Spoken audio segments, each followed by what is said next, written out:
Paramashivoham Om Nityananda Paramashivoham Om Nityananda Paramashivoham Om Nityananda Paramashivoham Om Nityananda Paramashivoham Om Nityananda Paramashivoham Om Nityananda Paramashivoham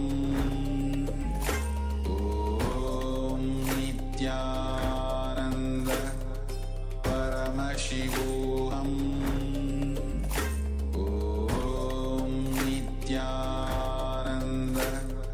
Paramashivoham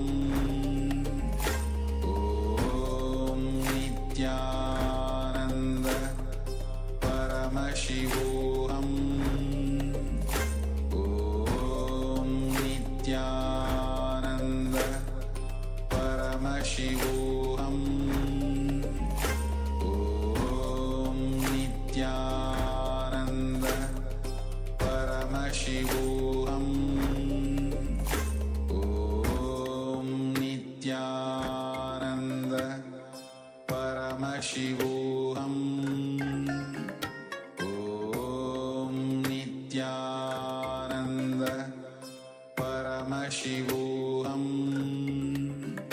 Om Nityananda Paramashivoham.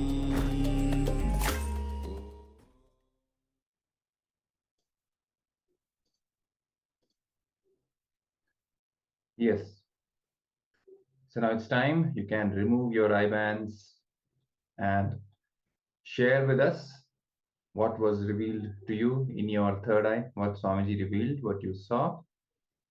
Whatever details you saw, you can just start sharing in the Zoom chat or in the comment section for all of us to also see, and then we can verify with the actual picture and see how you manifested the power. Let's take a minute. You can share your experiences and whatever you saw through the third eye. Yes. Remember, it's all about building confidence.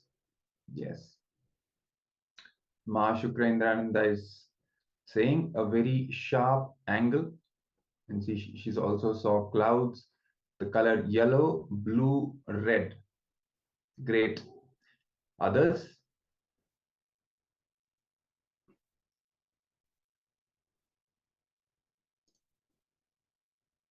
Yes. Fan Wu is saying trees, green, gold, water.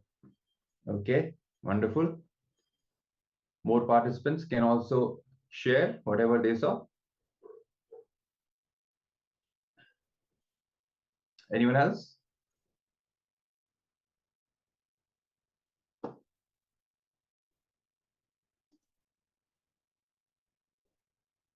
Okay, so let's share the picture with all of you, and then you can see how the power manifestation went. Yes, so this is the picture.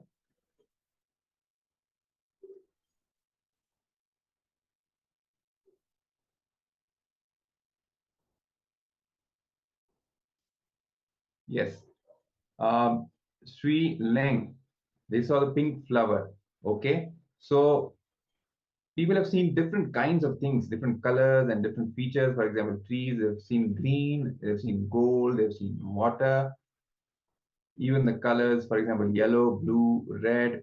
Now you can see in the picture, the color green is there, yellow is there, blue is there, red in particular is not there.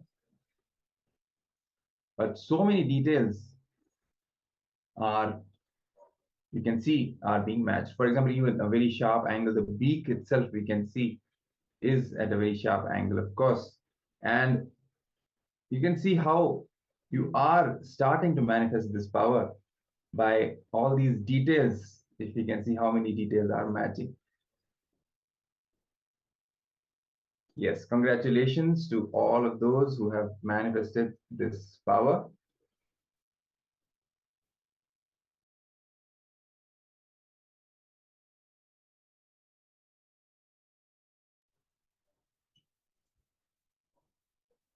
Yes. So that's what we were saying. When we start playing more and more with these powers, we see that simply all the doubts and everything, all the self-doubt, self-hatred, everything starts melting down and just becomes redundant. And Swamiji just blissfully starts playing in our inner space, and he simply manifests all these powers. And just a matter of practice, more and more when we manifest these powers, then we manifest more and more of these powers. So even Swamiji said, when somebody asked, Swamiji, I'm not able to manifest the power, so what is the solution? He said, just manifest powers. So simply by manifesting more and more powers, you'll see you start embodying more and more of that completion space, and in turn, which will lead to more and more power manifestation. And you can also head over to the social media platforms and share your experiences of power manifestation, how you experience, what you experienced exactly during the moment when you're manifesting these powers. And you can invite as many people as you can to also have a glimpse of science of power manifestation and to get initiated by the Supreme Pontiff of Hinduism and manifest the life that they want.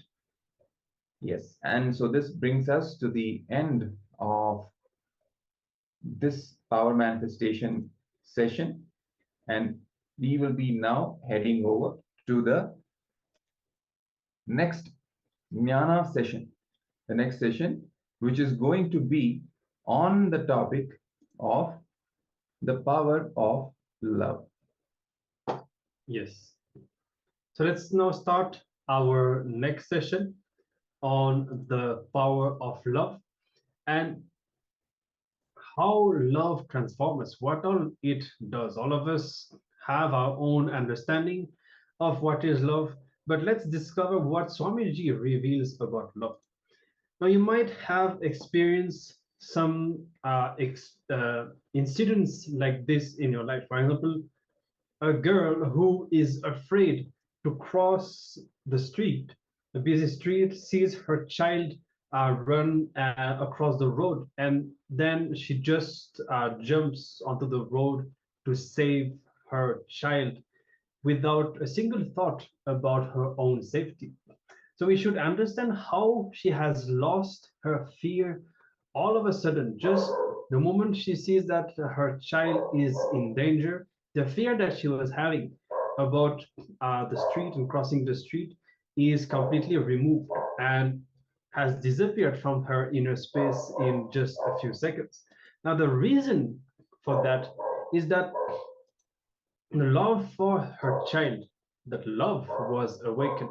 The dimension of motherliness in her was awakened. And it is the same thing with every relationship of love. If the feeling of love blossoms in somebody, immediately all the fear will leave that person's inner space.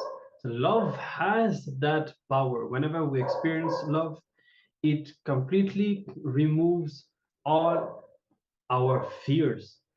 The love has tremendous power, and so does lust. If you have a lot of energy in your Muladhara chakra, it will override the other chakras immediately.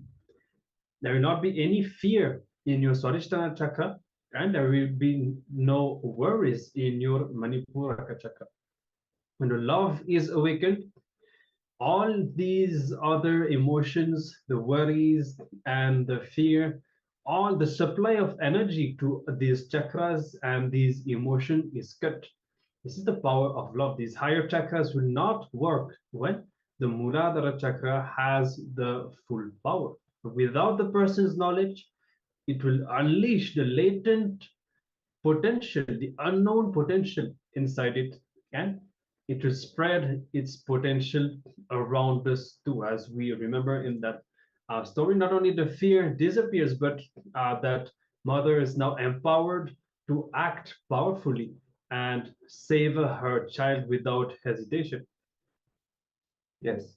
And in fact, that is why from time immemorial, somebody who is in love has enormous power to even oppose the whole society that hinders him. We have seen it again and again, even in stories and movies. We see this pattern and this thought current getting repeated, that whenever a person is overtaken by love, they simply get that enormous strength and courage to even face the whole society and all the opposition of everyone. And it doesn't really affect them at all. So there are, even throughout the history, so many stories where the lovers go beyond what they could even have done had they not been in love. So they see a different dimension in their being and in their feeling, and completely unknown aspect of their personality literally overtakes them. Right, even something they themselves had not imagined that they can do, that they are capable of. So there's different people activate different dimensions inside you. If you have a lover, the feeling of love will be awakened in you. If you have a son or daughter, then the dimension of motherliness will be awakened in you. So if your mind is ready to receive the experience of different dimensions, those dimensions will blossom in you. So the deeper truth is that after the feeling of love happens between lovers, the very feeling will make them sacrifice a lot for each other. The depth of the feeling will lead to that level of sacrifices. If you are completely open minded, every person you meet in your life will cause you to blossom further. But if you are egoistic, even your spouse or your lover cannot cause you to blossom. So it's a matter of how receptive you are, how open minded you are. Then even your close relations will help you to, to awaken different dimensions in your personality. So you have a great responsibility.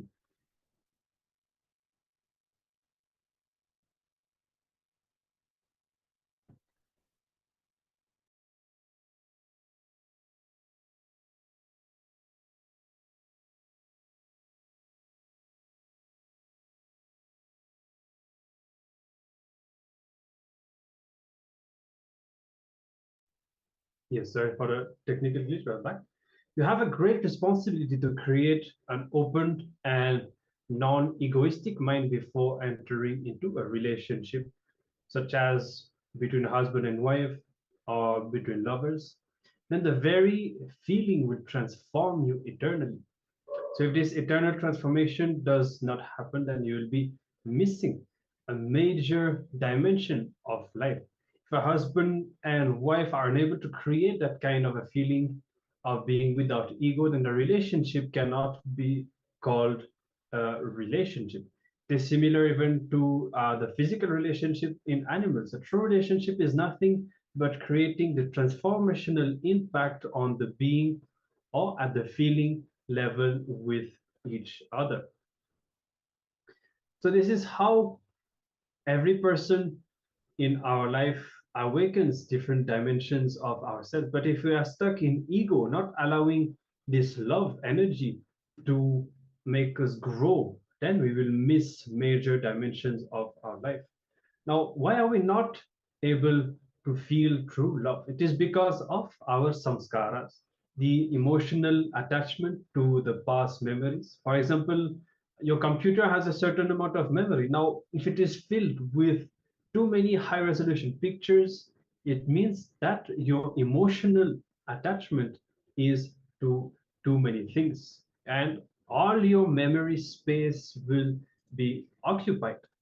So you will not have enough energy because all of your emotional energy is already taken away by these past incidents and the people who are in your memory, either as attachment or as anger or guilt. So your whole energy, your whole inner space is occupied, and you will not be able to directly feel connected and fall in love with existence. So all your fear, all your greed, guilt, and all these emotions are just because your energy is taken away by past memories. These high resolution pictures, just like in the example that I have given, they come up again and again in your inner space, and that is why you are not able to completely relate with the present moment, with a pure consciousness, a pure being, and free inner space. So anybody whose inner space is not filled with high resolution pictures, meaning too much emotional attachment, will be able to feel connected to anything. Your inner space is filled with too many things related to the past. So your inner space is not available to the present moment. It is stuck with the past memories, people, incidents, your anger, the guilt. All of these things keep your inner space preoccupied.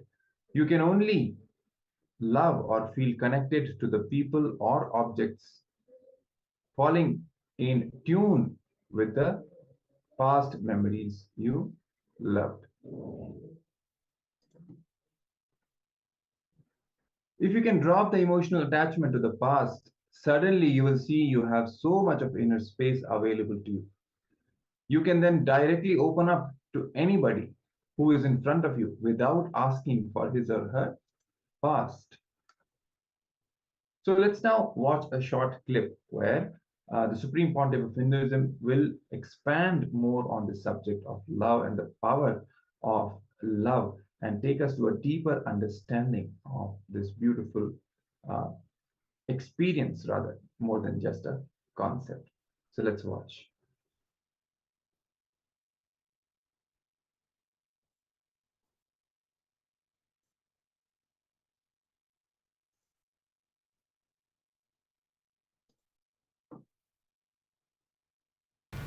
Please listen.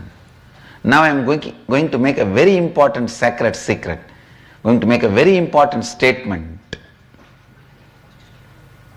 Please listen. Now I am going to make a very important statement.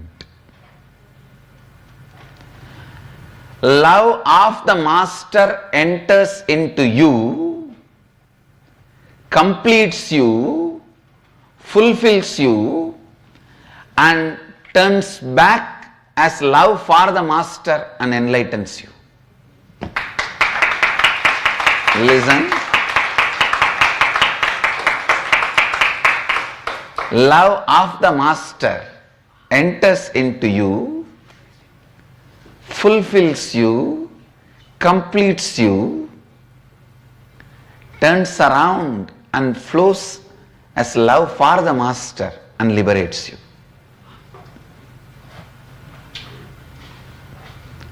Blessed are those who taste love of the Master. Whether it is a benign look, benevolent look, or a serious look of a surgeon. When a surgeon looks at the tumor, remember, he looks at the tumor, not you.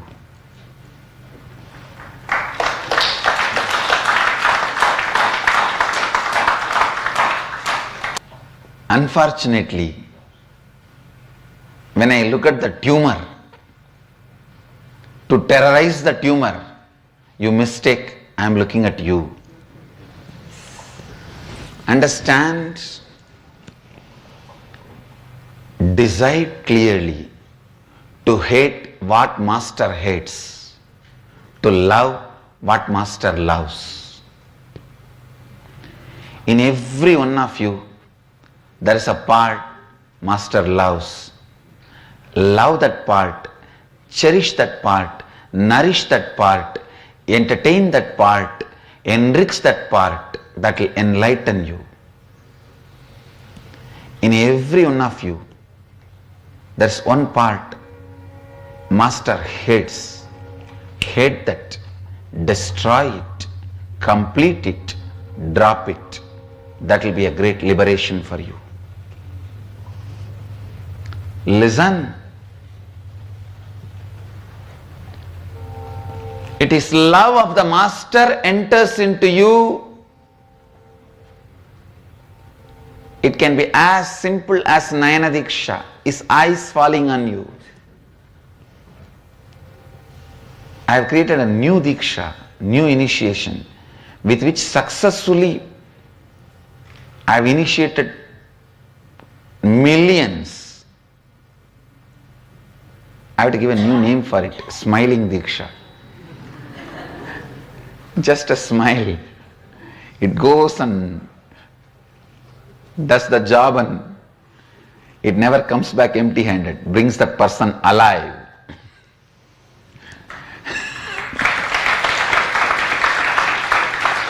Understand? The Vishnu Sudarshana goes, kills the person and comes back. Shiva's Trishul goes and kills the person and comes back. Subramania's spear goes and kills the person and comes back. The master's smile goes and brings the person alive, more alive.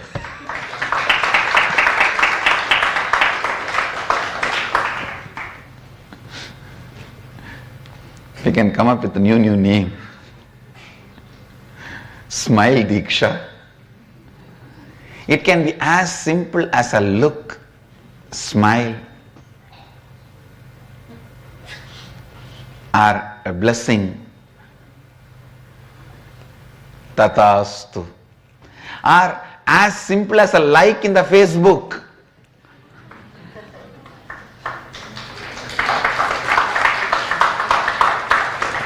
We have to create all these new Dikshas, like Diksha. It enters into you through these as simple actions as just a like, or a smile, or a look, works in you. As I said, love of the master enters into you as a like in the Facebook, or as a look, or as an initiation, or as an energy darshan, or as a word, or as a tatastu, or sometime darshan in the dream. In various forms, he enters in your life and goes on working in you. When he works, when the love of the master works in you, all the tumor automatically starts melting down. Incompletions melt down. Anger melts down. Many times you know you are transforming, but you are not able to tolerate your own transformation because you had a lot of vested interests. Pay off with your ignorance. Many times, with your ignorance, you are in a known, comfortable, cozy zone. But Master's love melts all that. You know, your transformation, your own transformation is too much for you. And you even try to escape.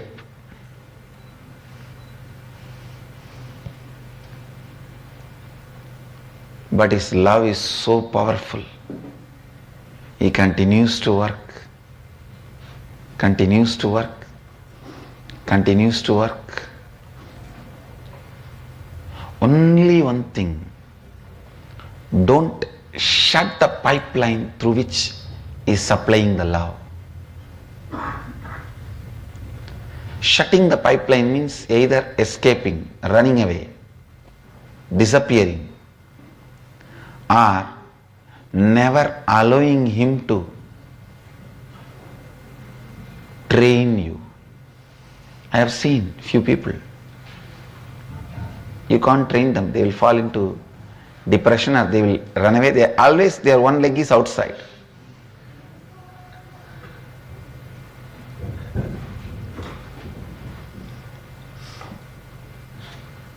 always when they have one leg outside. And I also leave it, okay, do what you want, what is there. The tumor has become more heavier than their body weight in them. See, when your body weight is, the good muscles, good organs, weight is 50 kg and tumor is 20 kg, we can remove the tumor and throw away and have the body living, alive, kicking around. But if the body weight, good part is 50 kg and the tumor has become 80 kg, then what to do? Naturally you feel tumor is you. When I try to do surgery on the tumor, don't touch me not. Then I say, all right, come back with a new body. Okay.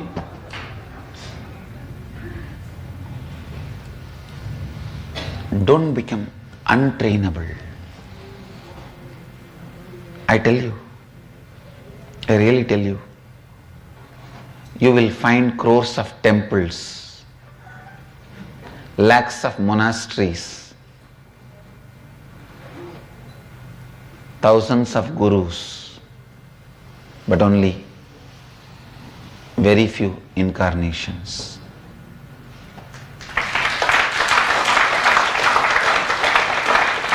When you find an enlightened being's love,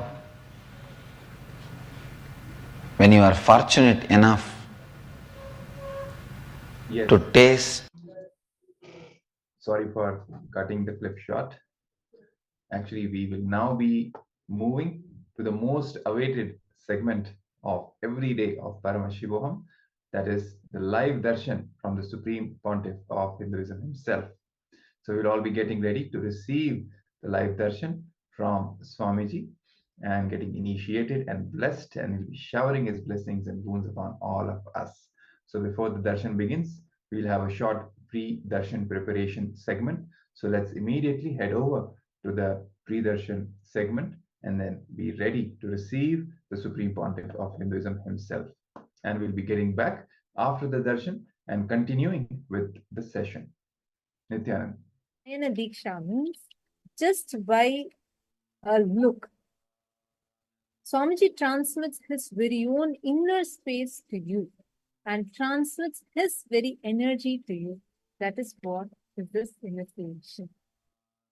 And today, as Swamiji is initiating all of us to receive this very powerful darshan, where we are going to be receiving the initiation from Swamiji into conscious sovereignty, where all your ups and downs, everything, you declare complete completion of all of them in a very powerful way. You declare to have that conscious sovereignty inside of you, where you know beyond your ups and downs, beyond everything else, you know in your core that you are the ultimate. You are Paramashiva. And because you are that ultimate, you are the most precious in the whole of existence. The ups and downs does not matter. Your prenatal or postnatal patterns does not affect you. You're beyond all of it.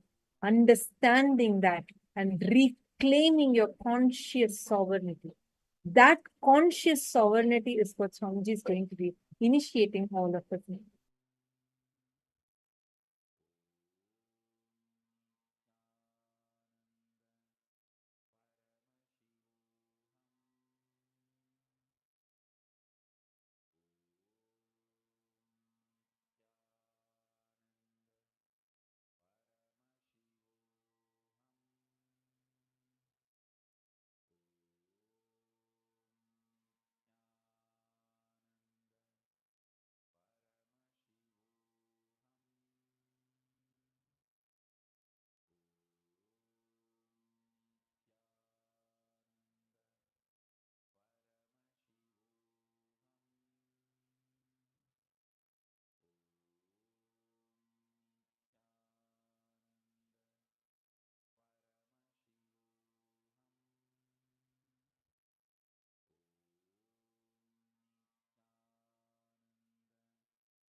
Nithyananda ಆಲಾರಳಿಯಲಿ ನಿನೇ Nithyananda ಬಿಲ್ವತ್ತಿಯಲಿ ನಿನೇ Nithyananda ಆಲಾರಳಿಯಲಿ ನಿನೇ Nithyananda ಬಿಲ್ವತ್ತಿಯಲಿ ನಿನೇ Nithyananda Guru Nithyananda Guru Nithyananda Bidadi ಪುರವಾಸಿ Guru Nithyananda Guru Nithyananda.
Nityanand, welcoming back all the Paramashivoham Level 3 participants.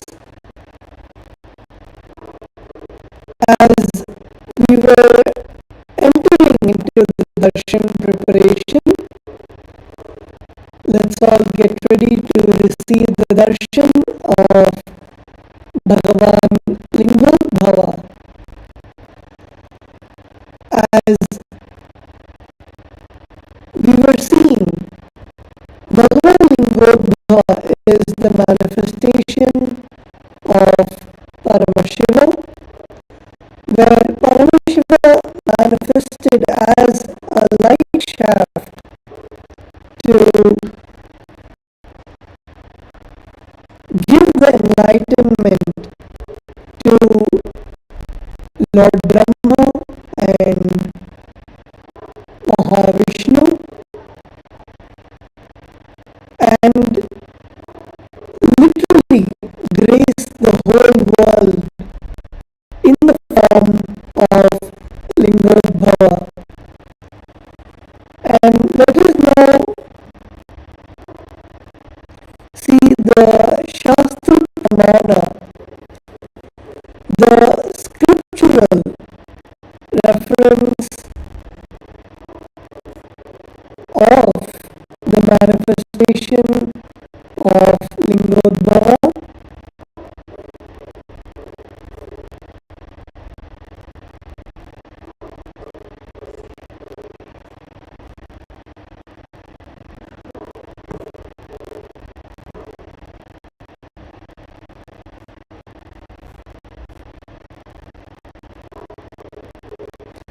So for thousands of years, Hindu scriptures have been able to comprehend cosmic phenomena beyond logical explanation.